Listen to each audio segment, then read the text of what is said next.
ಮೋದಿ ತಾಯಿ ಬಗ್ಗೆ ರಾಹುಲ್ ಗಾಂಧಿ ಅವಹೇಳನಕೆಯನ್ನ ಕೊಟ್ಟಿದ್ದಾರೆ, ಅವಹೇಳನ ರೀತಿಯಾದಂತಹ ಹೇಳಿಕೆಯನ್ನು ಕೊಟ್ಟಿದ್ದಾರೆ. ಬಿಜೆಪಿ ಮಹಿಳಾ ಮೋರ್ಚಾದಿಂದ ರಾಹುಲ್ ಗಾಂಧಿ ವಿರುದ್ಧ ಒಂದಿಷ್ಟು ಪ್ರತಿಭಟನೆ ನಡೀತಾ ಇರುವಂತದ್ದು. ಇದು ಬೆಂಗಳೂರಿನ ಫ್ರೀಡಂ ಪಾರ್ಕ್ ನಲ್ಲಿ ಒಂದಿಷ್ಟು ಪ್ರತಿಭಟನೆ ನಡೆದಿತ್ತು. ಸೊ ನೋಡಿ, ಕಾಂಗ್ರೆಸ್ ಪಕ್ಷದ ವಿರುದ್ಧ ಬಿಜೆಪಿ ಮಹಿಳಾ ಮೋರ್ಚಾ ಕಿಡಿಯನ್ನ ಕಾರಿದ್ದಾರೆ. ಕಾಂಗ್ರೆಸ್ ನಾಯಕರ ಹೇಳಿಕೆಗೆ ಮಹಿಳಾ ಮಣಿಗಳು ಒಂದಿಷ್ಟು ಕೆಂಡವಾಗಿದ್ದಾರೆ. ಪ್ರಧಾನಿ ನರೇಂದ್ರ ಮೋದಿ ಅವರ ತಾಯಿ ವಿರುದ್ಧ ನಿಂದನಾತ್ಮಕ ಹೇಳಿಕೆಯನ್ನ ಖಂಡಿಸಿ ಇವತ್ತು ಪ್ರತಿಭಟನೆಯನ್ನ ಮಾಡಿರುವಂತದ್ದು. ತಾಯಿಯಂದರಿಗೆ ಅವಮಾನಿಸಿ ಕೀಳು ಮಟ್ಟದ ರಾಜಕಾರಣ ಮಾಡುವುದಕ್ಕೆ ಕಾಂಗ್ರೆಸ್ ನಾಯಕರು ಮುಂದಾಗಿದ್ದಾರೆ ಅನ್ನುವಂಥದ್ದು ಅವರ ಆರೋಪ. ಮತ್ತೊಂದು ಕಡೆ ರಾಹುಲ್ ಗಾಂಧಿ ಕೂಡಲೇ ಕ್ಷಮೆ ಯಾಚಿಸಬೇಕು. ನೋಡಿ, ಕಾಂಗ್ರೆಸ್ ಪಕ್ಷಕ್ಕೆ ಧಿಕ್ಕಾರ ಕೂಗಿ ಮಹಿಳೆಯರು ಒಂದಿಷ್ಟು ಆಕ್ರೋಶವನ್ನ ವ್ಯಕ್ತಪಡಿಸ್ತಾರೆ. ಮಂಜುಳಾ ಅವರು, ಬಿಜೆಪಿ ಮಹಿಳಾ ಮೋರ್ಚಾ ರಾಜ್ಯಾಧ್ಯಕ್ಷೆ ಪ್ರತಿಮಾ ಜೆಎಸ್ ಅವರು ಕೂಡ ಒಂದಿಷ್ಟು ಮಾತಾಡಿದ್ದಾರೆ. ನೋಡಿ, ಈ ರೀತಿಯಾದಂತಹ ಕಾಂಗ್ರೆಸ್ ನಾಯಕರು ನೋಡಿ, ಬಿಹಾರ್ ಚುನಾವಣೆ ಒಂದಿಷ್ಟು ರಂಗೇರ್ತಾ ಇದೆ. ಆ ರಂಗೇರುವಂತಹ ಸಂದರ್ಭದಲ್ಲೇ ಕಾಂಗ್ರೆಸ್ ನಾಯಕರು ಯಾವ ರೀತಿಯಾಗಿ ಎಡವಟ್ಟನ್ನ ಮಾಡ್ಕೊಂಡಿದ್ದಾರೆ ಅಂದ್ರೆ, ಈ ಎಡವಟ್ಟ ಅನ್ನೋದಕ್ಕಿಂತ ಅಲ್ಲ, ಈ ಮಾತಾಡುವಂತಹ ಸಂದರ್ಭದಲ್ಲಿ ಒಂದಿಷ್ಟು ಮಾತಿನ ಮೇಲೆ ನಿಗಾ ಇರಬೇಕು. ಯಾರ ಬಗ್ಗೆ ಮಾತಾಡ್ತಾ ಇದ್ದಾರೆ, ಏನ್ ಕತೆ, ಇದು ಎಲ್ಲಾದ್ರೂ ಹೋಗಿ ಒಂದಿಷ್ಟು ಬೇರೆ ರೀತಿಯಾಗಿ ಅರ್ಥವನ್ನ ಕುಡಿತಾ ಅನ್ನೋದು. ಅದು ಕೂಡ ಪ್ರಧಾನಿ ನರೇಂದ್ರ ಮೋದಿ ಅವರ ಬಗ್ಗೆ ಒಂದಿಷ್ಟು ಮಾತಾಡುವಂತ ಸಂದರ್ಭಗಳಾಗಿರ್ಬೋದು, ಅವರ ತಾಯಿ ಬಗ್ಗೆ ಮಾತಾಡುವಂತ ಸಂದರ್ಭಗಳಾಗಿರ್ಬೋದು. ಏನ್ ಮಾತಾಡ್ತಾರೆ ಇವರು, ಬಾಯಿ ಇದೆ ಅಂತ ಏನ್ ಬೇಕಾದ್ರೂ ಕೂಡ ಮಾತಾಡ್ತಾರ. ಸೊ ಅದೇ ವಿಚಾರಕ್ಕೆ ಸಂಬಂಧಪಟ್ಟ ಹಾಗೆ ಮಹಿಳಾ ಮಣಿಗಳು ಇವತ್ತು ರೋಚಿಗೆದ್ದಿದ್ರು. ಕಾಂಗ್ರೆಸ್ ವಿರುದ್ಧ ಬಿಜೆಪಿ ಮಹಿಳಾ ಮೋರ್ಚಾ ರಾಜ್ಯಾಧ್ಯಕ್ಷರು ಕೂಡ ಒಂದಿಷ್ಟು ಆಕ್ರೋಶವನ್ನ ವ್ಯಕ್ತಪಡಿಸಿದ್ದಾರೆ. ಏನ್ ಹೇಳ್ತಾರೆ ಬನ್ನಿ ನೋಡೋಣ. ಶ್ರೀಯುತ ರಾಹುಲ್ ಗಾಂಧಿ ಅವರು ಮೊನ್ನೆ ಬಿಹಾರದ ವೇದಿಕೆಯ ಮೇಲೆ ಅವರ ಕಾರ್ಯಕರ್ತ ದೇಶದ ಹೆಮ್ಮೆಯ ಪ್ರಧಾನಿ ಮತ್ತು ಅವರ ಸ್ವರ್ಗೀಯ ಕಾರ್ಯವನ್ನು ಕುರಿತು ಅತ್ಯಂತ ಕೀಳು ಮಟ್ಟದ ಭಾಷೆಯಲ್ಲಿ ಮಾತನಾಡುವಾಗ ಅದನ್ನು ಖಂಡಿಸಿಲ್ಲ ಮತ್ತು ಕ್ಷಮೆಯನ್ನು ಯಾಚಿಸಿಲ್ಲ. ಹಾಗಾಗಿ ದೇಶದ ಸಂಸ್ಕೃತಿ, ರಾಜಕೀಯ ಸಂಸ್ಕೃತಿ ಮತ್ತು ಮಹಿಳೆಯರ ಬಗ್ಗೆ ಇರುವಂತಹ ಒಂದು ಕೀಳು ಅಭಿರುಚಿಯನ್ನ ವಿರೋಧಿಸಿ ಇವತ್ತು ರಾಜ್ಯ ಮಹಿಳಾ ಮೋರ್ಚಾ ನೇತೃತ್ವದಲ್ಲಿ ವಿ.ವೈ. ವಿಜೇಂದ್ರ ಅವರ ಒಂದು ಗೈಡ್ಲೈನ್ಸ್ ಅಲ್ಲಿ ಇವತ್ತು ಹೋರಾಟವನ್ನು ನಾವು ಮಾಡಿದ್ದೇವೆ. ಇಡೀ ದೇಶದಲ್ಲಿ ಈ ಹೋರಾಟ ನಡೆದಿದೆ.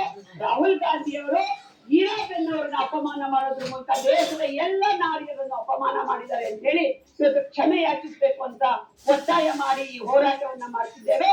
ರಾಹುಲ್ ಗಾಂಧಿ ಅವರು ಈರಾಬೆನ್ ನಮ್ಮೆಲ್ಲರ ತಾಯಿನ ಅಪಮಾನಿಸಿದಂಗೆ ದೇಶದ ಭಾರತ ಮಾತೆಯನ್ನು ಕೂಡ ವಿದೇಶಿ ನೆಲದಲ್ಲಿ ಅವರು ಅಪಮಾನ ಮಾಡಿದ್ದಾರೆ. ಹಾಗಾಗಿ ಅವರು ದೇಶದ ಕ್ಷಮೆ ಯಾಚಿಸಬೇಕು ಅನ್ನೋದು ಈ ಹೋರಾಟದ ಒತ್ತಾಯ, ಆಗ್ರಹ ಮತ್ತು ಉದ್ದೇಶ.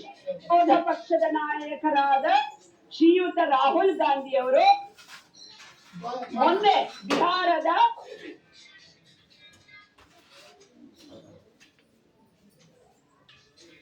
ಅವರನ್ನ ಅಪಮಾನಿಸಿದ್ದಾರೆ ಏನು ಕಾಂಗ್ರೆಸ್ ನಾಯಕರು ಅಂತ ಹೇಳಿ ಇವತ್ತು ಬಿಜೆಪಿ ಮಹಿಳಾ ಮೋರ್ಚಾ ಏನು ಬೆಂಗಳೂರಿನ ಫ್ರೀಡಂ ಪಾರ್ಕ್ ನಲ್ಲಿ ಪ್ರತಿಭಟನೆಯನ್ನು ಹಮ್ಮಿಕೊಂಡಿದೆ. ಸೊ ಈ ನಿಟ್ಟಿನಲ್ಲಿ ಸಾಕಷ್ಟು ಧಿಕ್ಕಾರವನ್ನ ಕಾಂಗ್ರೆಸ್ ವಿರುದ್ಧವಾಗಿ ಹೋಗ್ತಾ ಇರುವಂತದ್ದು. ನನ್ನ ಜೊತೆ ಈಗ ಮಹಿಳಾ ಕಾರ್ಯಕರ್ತರೊಬ್ಬರಿದ್ದಾರೆ, ಮಾತಾಡ್ತಾ ಹೋಗ್ತೀನಿ. ಮೇಡಮ್, ತಮ್ಮ ಹೆಸರು? ಪ್ರತಿಮಾ ಸುಭಾಷ್. ನಾನು ರಾಜ್ಯ ಮಹಿಳಾ ಮೋರ್ಚಾ ಸೋಷಿಯಲ್ ಮೀಡಿಯಾ ಕನ್ವೀನರ್ ಆಗಿದ್ದೇನೆ. ಇವತ್ತಿನ ನಮ್ಮ ಪ್ರತಿಭಟನೆ ಇದು ಒಂದೇ ಕಾರ್ಯಕ್ರಮಕ್ಕೆ ಆಗಬಾರದು. ಆಕ್ಚುಲಿ ರಾಹುಲ್ ಗಾಂಧಿ ಅವರು ತುಂಬಾ ನಾಲ್ಗೆನ ಹರಿಬಿಡ್ತಾ ಇದ್ದಾರೆ. ಅವರು being second biggest political party, ಅವ್ರಿಗೆ ಗಮನ ಇರಬೇಕು ಅವರು ಪಬ್ಲಿಕ್ ಫೋರಮ್ ಅಲ್ಲಿ ಏನ್ ಮಾತಾಡಬೇಕು ಏನ್ ಮಾತಾಡಬಾರ್ದು ಅಂತ. ನಮ್ಮ first lady of India Draupadi Murmu ಅವರು, ನಮ್ಮ ಪ್ರೆಸಿಡೆಂಟ್, ಅವ್ರ ಬಗ್ಗೆನೂ ತುಂಬಾ ಕನಿಷ್ಠವಾಗಿ ಮಾತಾಡಿದ್ದಾರೆ. ಈಗ ಮಿತಿ ಮೀರಿ ನೆಕ್ಸ್ಟ್ ಲೆವೆಲ್ ಹೋಗಿ ನಮ್ಮ ಒಂದು ಪೂಜನೀಯ ಸ್ಥಾನದಲ್ಲಿರುವಂತ ಪ್ರಧಾನಿಗಳು ಇಷ್ಟೆಲ್ಲ ಡೆವಲಪ್ಮೆಂಟ್ಸ್ ಮಾಡಿರುವಂತ ಒಬ್ಬ ನಿಸ್ವಾರ್ಥ ವ್ಯಕ್ತಿ, ಅವ್ರನ್ನು ಅಂದಿದ್ದಾರೆ, ಚೌಕಿದಾರ್ ಅಂದಿದ್ದಾರೆ, ಮತ್ತೆ ದಂಡೇಸಿ ಮಾರಂಗೆ ಅಂದಿದ್ದಾರೆ. ಇನ್ 8 ತಿಂಗಳಾದ್ಮೇಲೆ ಅವ್ರಿಗೆ ಮುಟ್ಟಡಿಸ್ಬಿಡ್ತೀವಿ ಅನ್ನೋ ಮಾತೆಲ್ಲ ಆಡಿದ್ದಾರೆ. ಇದಲ್ಲದೆ ಈಗ ಸ್ವರ್ಗೀಯವಾಗಿರುವಂತ ಅವರ ಮಾತೇನು ಈ ಒಂದು ಗಲೀಜಿರಿಕೆ ಎಳೆದು ಅಸಹ್ಯವಾಗಿ ಅವಾಚನೀಯ ಶಬ್ದಗಳಿಂದ ಅಸಭ್ಯವಾಗಿ ಮಾತಾಡಿದ್ದಾರೆ. This is not on and we are not accepting this at all. ನಾನು ಒಂದೇ ಒಂದು ಕೇಳೋದು, ಸುಪ್ರೀಂ ಕೋರ್ಟ್ ಯಾವುದೇ ಒಂದು ನ್ಯಾಯಾಲಯದಲ್ಲಿ ಇದಕ್ಕೆ ಅಂತ ಒಂದು ಏನು ರೂಲ್ ಇಲ್ವಾ? ನಾಲ್ಗೆ ಹರಿ ಬಿಡ್ತಾನೆ ಇದ್ರೆ ಹೀಗೆ ಓಕೆ ಅನ್ನೋ ತರ ಬಿಟ್ರೆ ಇದೊಂಥರ ಕೆಟ್ಟ ನರೇಟಿವ್ಗಳು ಕೂಡ ಸೃಷ್ಟಿ ಮಾಡ್ತಾರೆ. ಆ ನರೇಟಿವ್ಗಳು ಯಾರು ಸೃಷ್ಟಿ ಮಾಡ್ತಾರೆ ಅವ್ರನ್ನು ನಾವು ದೇಶದ್ರೋಹಿಗಳು ಅಂತಾನೆ ಪರಿಗಣನೆ ಮಾಡ್ಬೇಕಾಗತ್ತೆ. ಈ ತರ ಬೇಸ್ಲೆಸ್ ಇದನ್ನ ಕ್ಲೈಮ್ ಮಾಡೋದು, ಅವ್ರಿಗೆ ರಾಹುಲ್ ಗಾಂಧಿಗೆ ಬರೀ ಏನು ಕೆಲಸವಿಲ್ಲ, ಅವ್ರ ನೆಕ್ಸ್ಟ್ PM ಖಂಡಿತ ಕನ್ಸಲ್ಲೂ ಆಗಕ್ ಸಾಧ್ಯ ಇಲ್ಲ. ಅದ್ ಗೊತ್ತಿರೋದ್ರಿಂದ ಈ ತರ ಕೆಟ್ಟ ನರೇಟಿವ್ ಗಳನ್ನ ಕ್ರಿಯೇಟ್ ಮಾಡ್ಕೊಂಡು ಬೀದಿ ಸುತ್ಕೊಂಡು ಪಬ್ಲಿಕ್ ಒಪಿನಿಯನ್ ನ ಡ್ರಾ ಮಾಡ್ತಾ ಇದ್ದಾರೆ. But people are not blind, people are not deaf, people are not ಮೂರ್ಖರು. They know what they are seeing, what they are doing, and they are also seeing Pradhan Mantri ಅವರು ಏನ್ ಮಾಡ್ತಿದ್ದಾರೆ ಅಂತ. ಡೆಫಿನೆಟ್ ಆಗಿ ಇದು ಹೊರಗ್ ಬಿದ್ದು ರಾಹುಲ್ ಗಾಂಧಿ ಅವರಿಗೆ ತಕ್ಕ ಶಾಸ್ತಿ ಆಗುತ್ತೆ ಅನ್ನೋದಂತೂ ನಿಜ. ಬಟ್ ನಮ್ಮ ಮನಸ್ಸಿಗೆ ಬಹಳ ಖೇದವಾಗಿದೆ. Being a second biggest party, these people are low level, ಅವ್ರಿಗೂ ಅಸಹ್ಯ ಅನ್ಸ್ಬೇಕು ನಿಜವಾಗ್ಲೂ ಈ ತರ ಎಲ್ಲ ಮಾತಾಡ್ತಿರೋದು. ಇದಕ್ಕೆ ಏನೋ ಒಂದ್ ಸೂಕ್ತವಾದ ಕ್ರಮ ತಗೋಬೇಕು. ಬರೀ ಇದು ಹೇಳಿದ್ದಾರೆ ಅಂತ ಹೇಳಿ ವಾರ್ನಿಂಗ್ ಮಾತ್ರ ಕೊಟ್ಟು ಬಿಡಬಾರ್ದು. ದಯವಿಟ್ಟು ಇದು ಒಂಥರ ಎಂಡ್ಲೆಸ್ ಟೈಪ್ ಆಫ್ ಕ್ರಾನಲಜಿ ಆಗ್ತಾ ಇದೆ.